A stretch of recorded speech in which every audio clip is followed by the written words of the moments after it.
On today's episode, we're going to be discussing NBA front offices and how they're setting themselves up for future plays. We have the Indiana Pacers on the search for their next center of the future. The Brooklyn Nets have a plan to use their cap space as a weapon to stack and continue getting ready for the draft. And also, Milwaukee has to start calming some things down after the Giannis trade buzz and rumors that have been going around. We're going to talk about it all and more right after this. Welcome to the number one place for your daily basketball news and analysis, NBA Central. What's going on, basketball fans? Welcome to another episode of NBA Central, your number one spot for everything basketball related. I'm the host there, Haize, but more importantly, you guys can follow the channel at NBA Central Pod on every social media platform we happen to be on. With that said, let's go ahead and get into this content for today, y'all. So we got a couple of rumors going around, one from Shams, the other one from Jake Fisher in regards to the Indiana Pacers. The one that came out most recently was that the Indiana Pacers are reportedly interested in trading for Dallas Mavericks center Daniel Gafford. This comes from Jake Fisher. As I said, that the Pacers are expected to make a trade for a center at some point during the season, and Daniel Gafford is one of those players that are on their target list.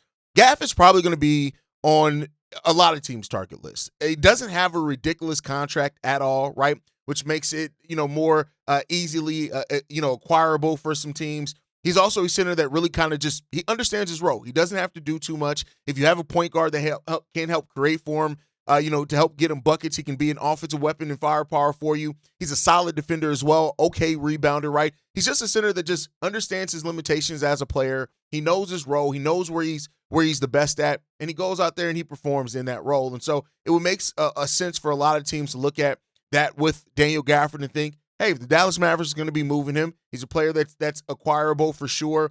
$14 million this year, $17 million the season after that, $18 million each the next 2 years. So you still have, even after the season, 3 more years of him under a cost-controlled, reasonable contract. It does make a lot of sense for teams to be interested in acquiring Daniel Gafford, and that makes no difference for the Pacers. But the thing with Daniel Gafford is that it also allows you to have a center in place now, and if you do want to get a center of the future, you can. Now, Huff has been really good for the Indiana Pacers this year, and he's held it down. I think he leads the league in blocks, if I'm not mistaken, or something like that.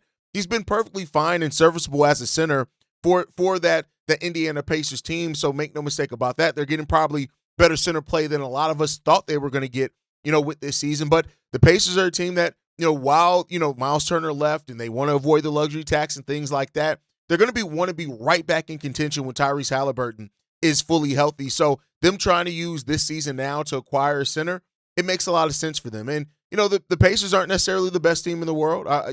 Be clear in that one. They, don't have a lot of wins or anything under their belt, but this is a team that, they have aspirations and thoughts outside of just this year. So them making a move for a center makes some sense. And then at that point, you can move Jay Huff at 28 years old, 7'1", 240 pounds. He can go back to the bench. He's averaging 2.5 blocks per game, which is absolutely ridiculous when you look at it, because who would have thought for Jay Huff to come in here and lead the NBA in block shots, especially in a league with Wemby, right? That's crazy. But the Pacers are 6-18 on the season, so we'll see what's going to happen there. But then late yesterday, after we posted the episode yesterday, there were also rumors. This one comes from Sham Sharani. It says the Pacers are in active trade talks around the league to find a center of the future after losing Myles Turner in free agency.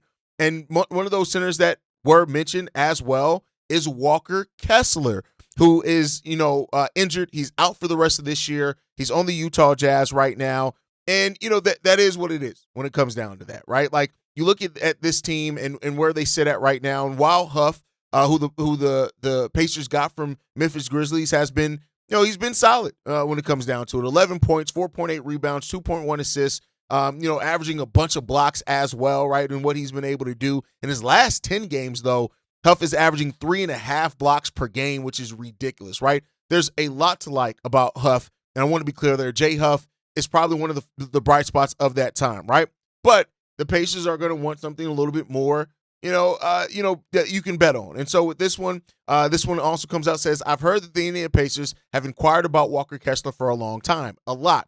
That's going back to the summer. They lost Myles Turner before the injury, and even after the injury, this is no one with the Jazz, but other people who have similar jobs to me have heard similar things. So, while Kessler's out for the season right now, he's a restricted free agent at the end of the season as well. We know what he can bring. Like Walker Kessler is a really good defensive player. 11 points, 12.5 rebounds. This is a guy that can get block shots for you as well. I think he's shown a little bit more of ability at times to switch. It's been really inconsistent. It's really hard to really gauge exactly how good Walker Kessler is outside of the numbers because he's been on the Utah Jazz. And the Jazz have almost been tanking basically since they drafted him, right?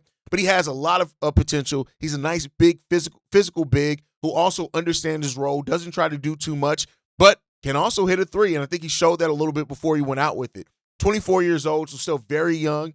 And so it will make sense for the Pacers to go after either one of these players to see. We know that this was a valuation. The Pacers played this right. They have their own draft pick. They came into the season using the season as an evaluation year of Nembhard and Nesmith and Ben Mathurin before Ben Mathurin is up for an extension and things like that. So they really have set themselves up to, really evaluate this roster, and they also have set themselves up to go out and get a big if they need to because Tyrese Haliburton 100% healthy next year.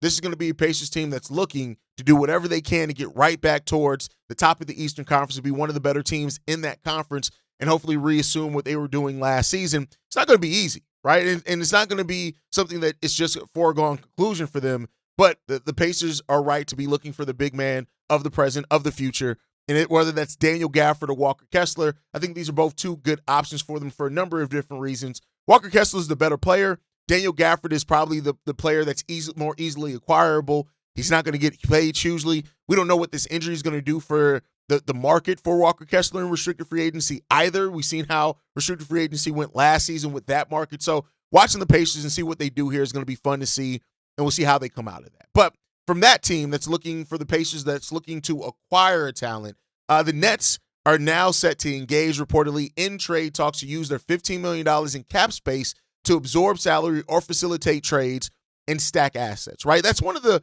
old ways that things used to be done in the NBA, right? Like reportedly right now, this one does come from Shams. The Nets are engaging in trade talks to absorb salary for draft assets and utilizing their $15 million in cap space. And that's a huge thing. When you look at it, right, they are a team that can facilitate a trade to another team. And with how teams are terrified of the second tax apron, on top of having their own players in Michael Porter Jr., Nick Claxton, who we've talked about, they could be looking to move. They have true cap space in the sense that they can absorb some money and be a third team in a trade and use that to continue stacking draft assets for themselves. And that's what they're doing. They drafted 5 players this year at a time where people thought they were going to trade at least one of those picks. They didn't. They held on to them, ended up drafting all those picks, and we'll see, right?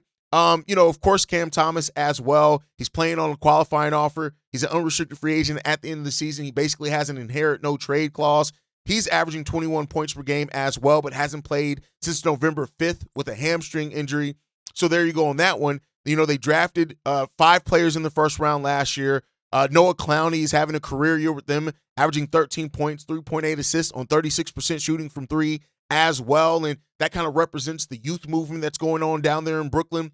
We talked yesterday about how they're, Michael Porter Jr. is kind of messing up their tank, what they want to do there. So, that's, he could be a player that's moved. Nick Claxton could be a player that moves. So this actually aligns with what makes sense for the Brooklyn Nets. They're a team that's far away, and they're going to want as many bites at the apple to find their next star. And, that's a place that, it takes commitment to being bad to do that, but also commitment to development to get it done right? Like you can't just continually lose. You still have to be trying to develop players the right way so that way when you eventually get that star ascends on your team and your roster, you're ready to take advantage of that. And that's the question here with the Brooklyn Nets. What are they doing? Like Igor Dimon has been a player that's come on more late, which is really good after, being in a tough spot, them kind of forcing him to be a spot-up shooter where that's never really been his thing. So they're coming around on that one. Danny Wolf's another young player that has some promise there as well, who hasn't really played consistently either, right? But we know what he could potentially be for this team as well in the future if they develop it correctly. So the Nets are a team that their future is outlined. They are going to be bad for a while, and through that, they're going to try to stack assets, stack development. They're not one of the teams that have like big bad contracts or anything. With clearly we're talking about the $15 million. They have an available cap space. They're well under the first and second tax apron. So this is a team that could start making some steps and some strides in the right place. And they're doing that thing that some teams try to avoid, other teams embrace, and that's going to be bad for a very, very, very long time. And might as well use that to give yourself an opportunity. So between Michael Porter absorbing contracts, being the third team in another trade, the Nets have a lot of tools at their disposal to try to stack assets. The key just becomes about, can they develop at the same time that they're doing that while they're trying not necessarily to win games, and then where does that put the young players that they're trying to see if they're going to be part of their future, and we'll see how that ends up shaking out for them. But the strategy is perfect for this team and where they are. Take on bad money, take on that, and stack draft picks, and hope that you're going to get lucky and hit on a few of those picks. 5 players drafted in the 2025 draft.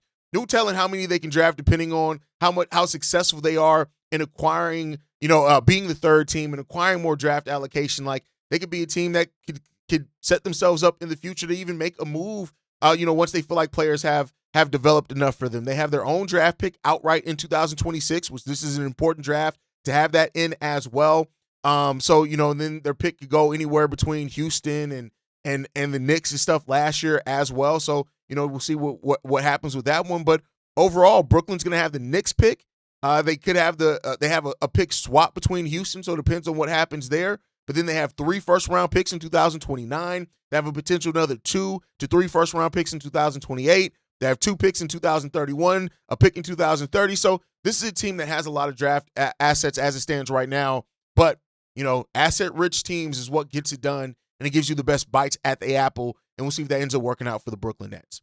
Last topic before we get out of here today, Myles Turner talked a little bit about the state of the locker room amongst the Giannis Antetokounmpo rumors. Now, this comes from Chris Haize, who says that Giannis had to address the Bucks teammates, reportedly telling them that they shouldn't worry about the outside noise regarding the potential trade, which could, depending on how you want to view that, could actually signify more likely or less likely that he could be traded.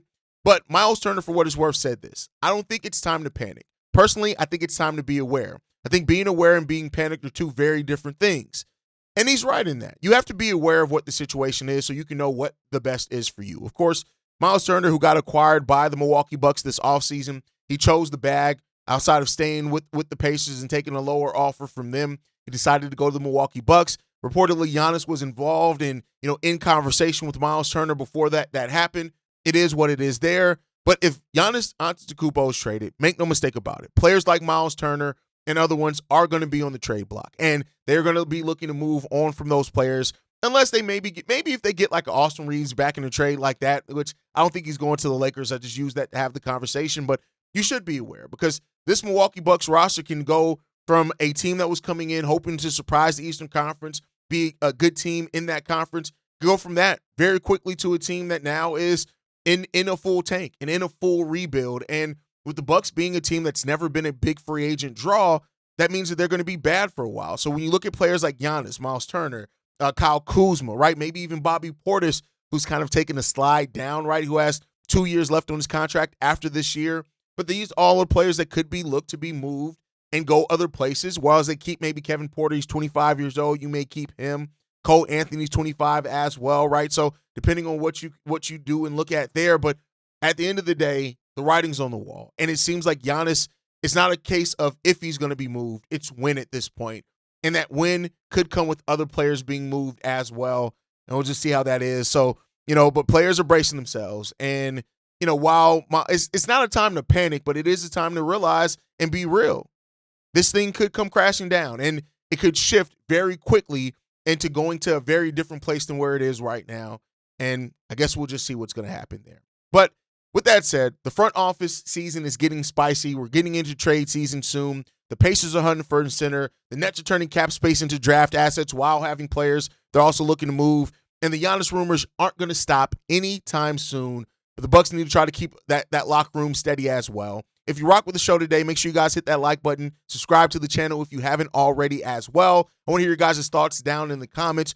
Who's the better target for Indiana? Daniel Gafford, Walker Kessler? Are the Nets really quietly building maybe the right way there? And do you think that Giannis is going to be traded during this season? Let me know what you guys think on all of that down below. You can follow the show at all platforms at NBA Central Pod.